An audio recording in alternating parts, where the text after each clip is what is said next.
Hi guys, for today's video, ayan po, dumating na po yung second batch of order natin. Ito po yung in-order ko na coral fleece winter scarf hood. So meron na din po siyang kalakip na mask. So later on guys, ipapakita ko sa inyo kung paano siya gamitin at saka kung ano po talaga yung itsura niya. So,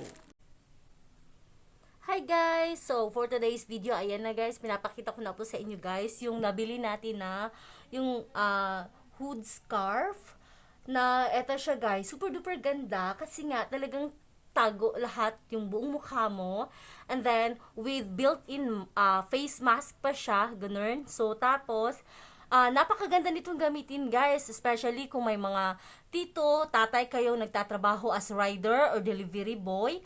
Napakaganda nitong gamitin guys kasi nga ito depensa siya sa init ng araw, especially nowadays sometimes 'di ba masyadong mainit. So super duper ganda guys, with adjustable pa siya dito.